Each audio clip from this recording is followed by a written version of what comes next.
تک اس کو پھر پیاس نہیں لگے گی۔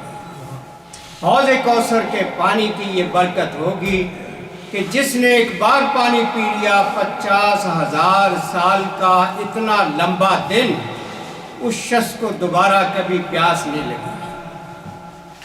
وَهُوَ شَهْرٌ أَوَّلُهُ رَحْمَةٌ، یہ مہینہ وہ ہے جس کے ابتدائی 10 دن رحمت کے ہوتے ہیں۔ خداوند عالم اپنی رحمتوں کا نزول کرتا ہے۔ وَأَوْسَطُهُ مَغْفِرَةٌ، درمیانہ حصہ رمضان کا بخشش کا ہوتا ہے، لوگوں کو گناہوں کی بخشش کے پروانے دیے جاتے ہیں۔ وَآخِرُهُ عِتْقٌ مِّنَ النَّارِ، اور آخری حصہ جو رمضان کا ہے وہ جہنم سے آزادی کا پروانہ ملتا ہے۔ وَمَنْ خَفَّفَ عَنْ مَمْلُوكِهِ فِيهِ، اس مہینے میں جو آدمی اپنے ملازم سے کام کی تخفیف کرے روزے کی وجہ سے، کہ میرے ملازم نے، میرے ماتحت نے، میرے ورکر نے روزہ رکھا ہوا ہے لہٰذا اس سے کام تھوڑا لے، غفر اللہ لہ، اللہ اس کے گناہ معاف کرے گا۔ وَعَاتَقَهُ مِنَ النَّارِ، اور جہنم سے اس کو آزادی عطا فرمائے گا۔ اب یہ خطبہ نبی صلی اللہ علیہ وسلم نے رمضان سے تقریباً 1-2 دن پہلے ارشاد فرمایا۔ اس میں جتنی چیزیں ذکر کی گئی ہیں ایک ایک چیز پر غور کر کے دیکھ لیں کس قدر حکمت اور ہدایت بھری ہوئی ہے اس خطبے کے۔ پہلی بات یہ ہے کہ شہر عظیم، شہر مبارک، یہ عظمتوں والا مہینہ ہے، دیگر مہینوں کا یہ سردار مہینہ ہے اور برکتوں والا مہینہ ہے۔ اس میں خداوند عالم بے بہا برکتیں عطا فرماتا ہے۔ پھر اس مہینے کی برکت یہ بھی ہے کہ اسی مہینے میں ایک رات آتی ہے جو 1000 مہینے کی عبادتوں سے افضل ہے۔ اس رات میں جو عبادت کر لے، روزے اس مہینے کے فرض قرار دیے گئے۔ پچھلی آیت میں تو یہ رعایت دی گئی تھی وَعَلَى الَّذِينَ يُطِيقُونَهُ فِدْيَةٌ طَعَامُ مِسْكِينٍ، جو روزے کی طاقت رکھتے ہیں، نہیں رکھتے تو مسکین کو کھانا کھلانے کا فدیہ دے دیں۔ یہ ابتدائی حکم تھا۔ اس کے بعد پھر یہ حکم نازل ہو گیا فَمَنْ شَهِدَ مِنْكُمُ الشَّهْرَ فَلْيَصُمْ، جس کی زندگی میں یہ مہینہ آ جائے اس پر لازم ہے کہ اس کے روزے رکھیں۔ اب وہ جو چوائس تھا وہ ختم کر دیا گیا۔ اب ہر صورت میں صحت مند آدمی اور اپنے مقام پر گھر میں رہنے، وطن میں رہنے والا آدمی، اس پر روزہ لازم ہے۔ اسلام کے اندر جہاں جہاں کوئی مشکلات آتی ہیں وہاں وہاں لچک بھی اسلام کے اندر پائی جاتی ہے۔ خواتین کو احادیث میں آتا ہے، یہ رعایت دی گئی، اگر وہ اپنے بچے کو دودھ پلاتی ہیں تو اپنے روزے کو مؤخر کر سکتی ہیں، پوسٹ پون کر سکتی ہیں۔ اگر زیادہ کمزوری کا اندیشہ ہو تو وہ فدیہ دے سکتی ہیں، فدیہ دے دیں تو اس کا سمجھیے روزہ ادا ہو جائے گا۔ یہ بھی کتنی بڑی سہولت اسلام نے عطا فرمائی۔ اور پھر فرمایا کہ اس مہینے میں ایک نفل کام، ایک تو زکوٰۃ فرض ہے، ایک ویسے ہی صدقہ و خیرات کوئی آدمی $1 کرتا ہے تو یوں ہوگا جیسے اس نے $1 زکوٰۃ کا ادا کیا جو فرض تھا۔ اور اگر کسی نے فرض ادا کر دیا ہے، ایک فرض 70 فرضوں کے برابر اس کو اجر ملے گا۔ اتنی اس کے مہینے کی برکت۔ پھر صبر کا مہینہ قرار دیا گیا۔ صبح سے شام تک کھانے پینے سے جو پرہیز کیا جاتا ہے یہ صبر ہی سے ہو سکتا ہے۔ جب یہ چیز ہم برداشت کر سکتے ہیں، کھانا سارا دن نہیں کھاتے، پانی سارا دن نہیں پیتے، اتنا جب صبر کر لیتے ہیں تو یہ بھی صبر کی اس ذریعے سے ٹریننگ ہو جانی چاہیے کہ کہ کوئی میرے مزاج کے خلاف بات کرے تو اس کو اگنور کروں، اس کو ڈنڈا لے کے نہ پیچھے پڑ جاؤں، اس کو برا بھلا نہ کہوں، اس کو نظر انداز کر دوں، اسے معاف کر دوں۔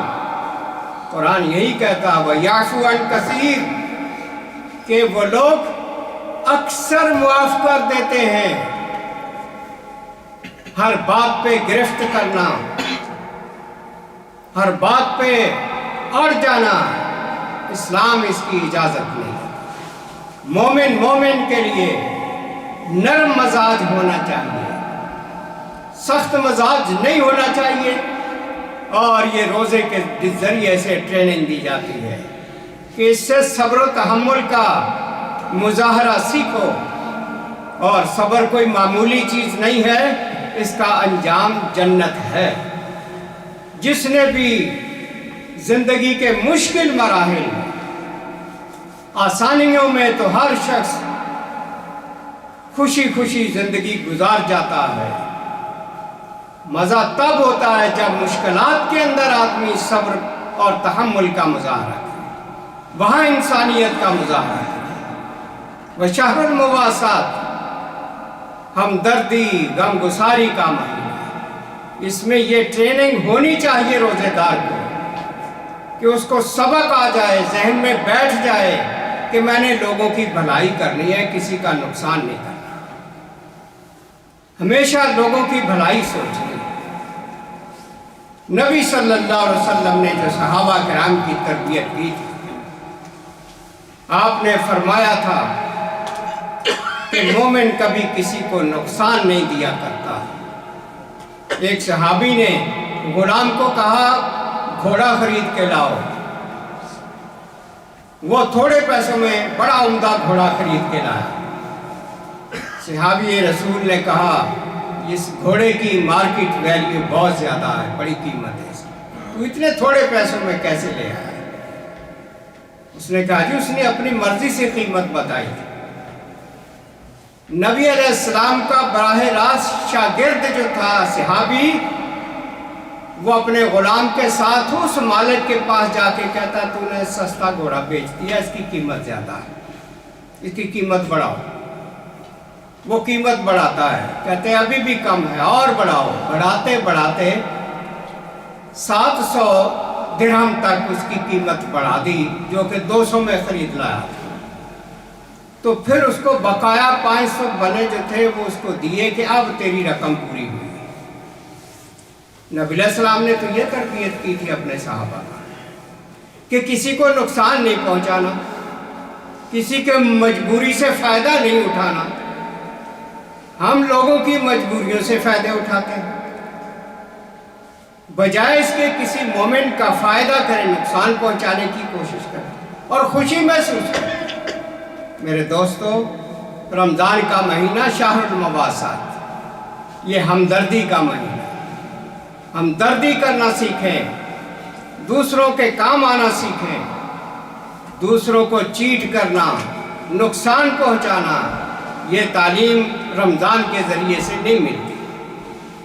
پھر رزق بڑھا دیا جاتا ہے۔ اس مہینے میں رزق کا مطلب یہ نہیں ہے کہ تنخواہ بڑھ جاتی ہے، اس کا مطلب یہ ہے کہ رزق میں برکت عطا کر دی جاتی ہے۔ یقین مانیے آدمی زیادہ زیادہ 2 روٹی صبح 2 شام کھا سکتا ہے، اس سے زیادہ کیا کھائے گا، لیکن سمیٹتا چلا جا رہا ہے لاکھوں کروڑوں دولت کے انبار، جو نہ زندگی میں کھا سکے گا، نہ ان کو پہن سکے گا، نہ اس کے کام آ سکیں گے، اوروں کے لیے جمع کر رہا ہے۔ اپنی ذات کے لیے تو 2-4 جوڑے جسم پر جو استعمال کیے وہی کام کافی،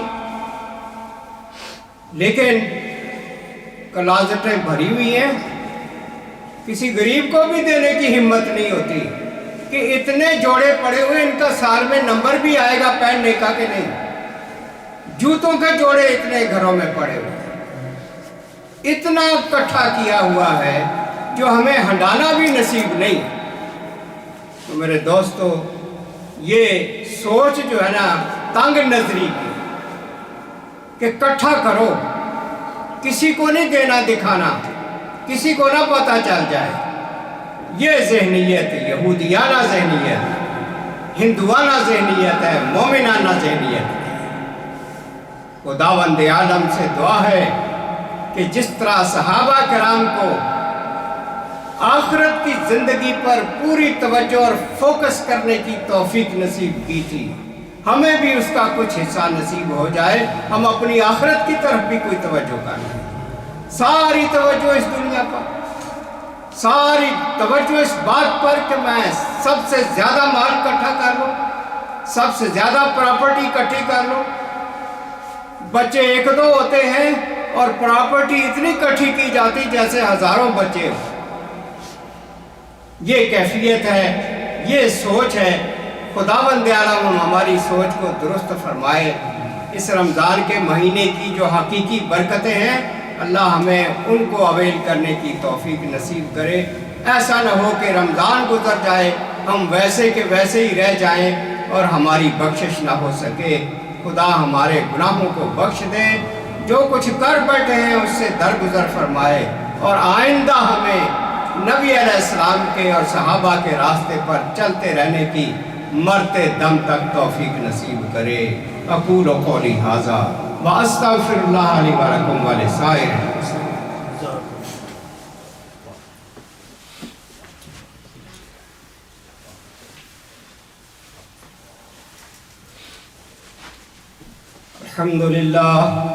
الحمد للہ رب العالمین والصلاة والسلام علی رسول الامین۔